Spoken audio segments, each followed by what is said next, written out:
La batalla de Waterloo. En el año 1815, en la actual Bélgica, se produce una batalla de 3 días, la cual pone fin a una guerra de 22 años y a la revolución del 1792. Napoleón Bonaparte consiguió reunir a 120.000 soldados, los cuales derrotaron a Blücher en Ligny. Pero este había conseguido unir sus tropas con las de Wellington. Waterloo fue la última oportunidad de Napoleón y fue derrocado. Europa consigue una relativa paz durante aproximadamente un siglo, pero esta es rota por la Primera Guerra Mundial. En los siguientes videos seguiremos viendo el protagonismo de la batalla del Duque de Wellington junto con la del mariscal de campo prusiano Blücher.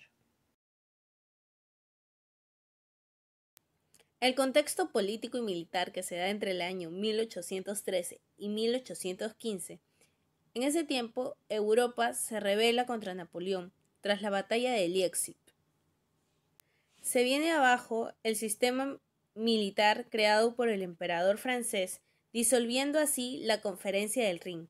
A continuación, el 1 de octubre de 1814 se convoca el Congreso de la Viena, en la cual Ángeles Lario señala que la debilidad política del gobierno de Luis XVII y los errores de los realistas provocaron el descontento del pueblo francés, ya que suspiraba por su emperador.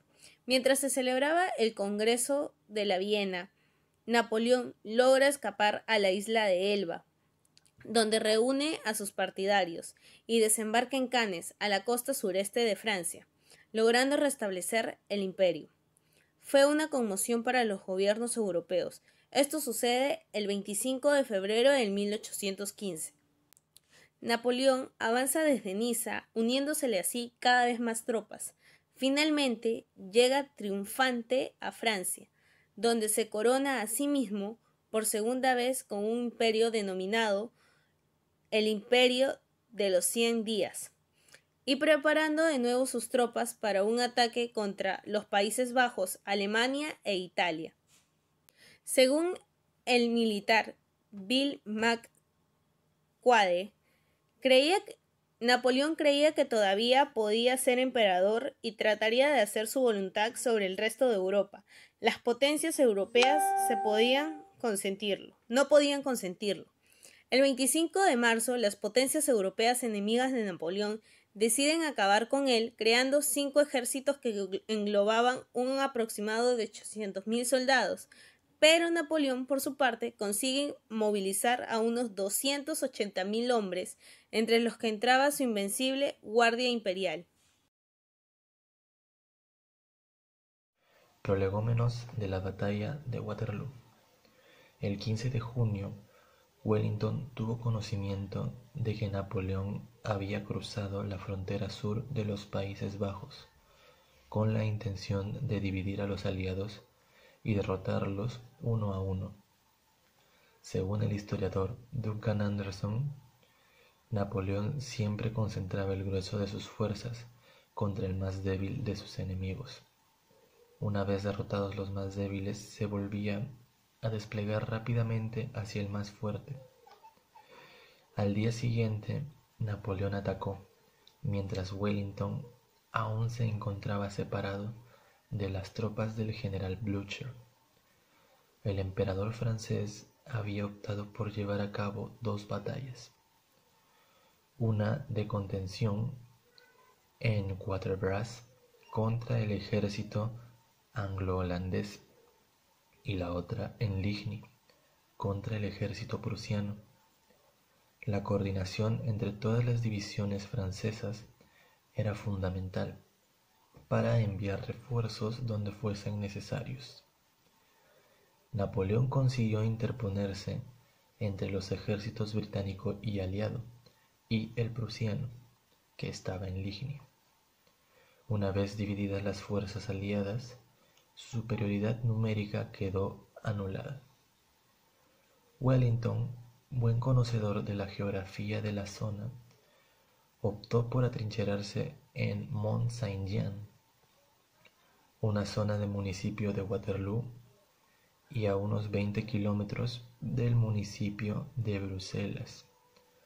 Era una zona favorable para defenderse, con crestas, laderas maizales y pequeñas elevaciones.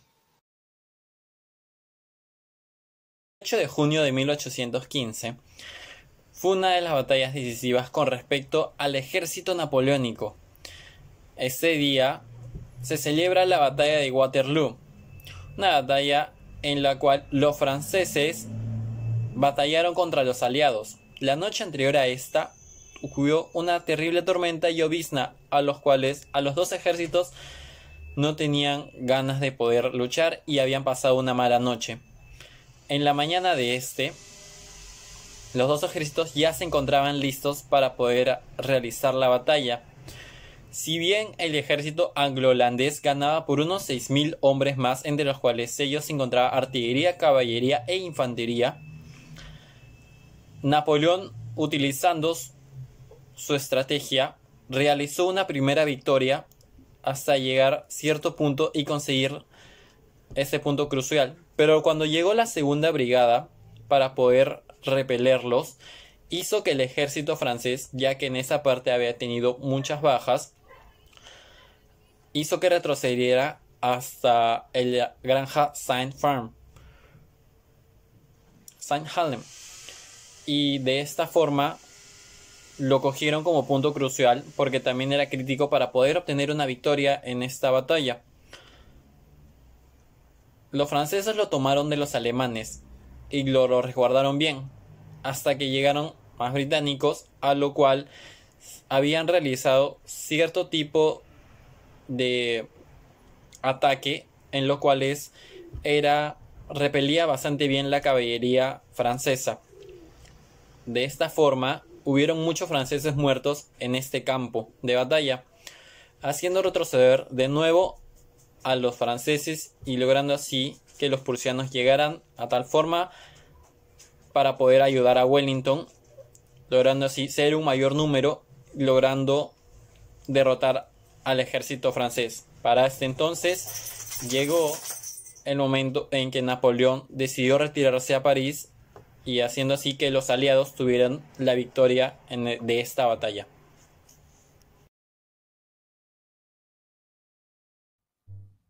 Las consecuencias de la batalla de Waterloo fueron devastadoras para la población francesa, comenzando con la muerte de más de 50.000 soldados en batalla y la caída definitiva de Napoleón Bonaparte, y posterior encarcelamiento en la isla Santa Helena, ubicada en el Atlántico Sur, donde no tendría la capacidad o oportunidad de escapar debido a la minuciosa vigilancia.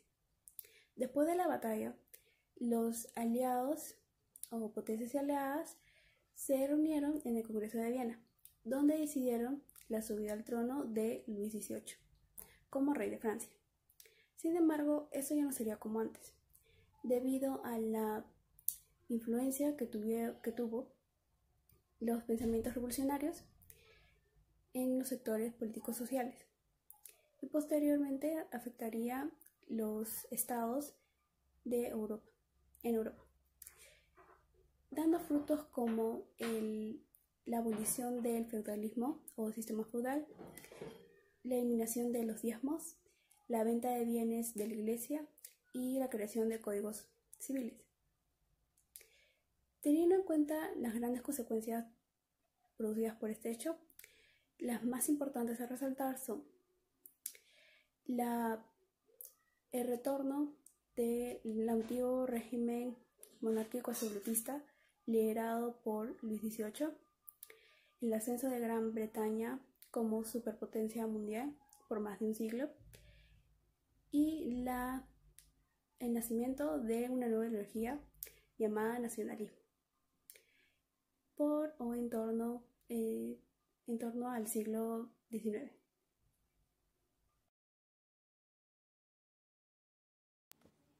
Según los expertos, los franceses cometieron muchos errores, entre ellos y los más importantes, los de comunicación y los de órdenes cerradas.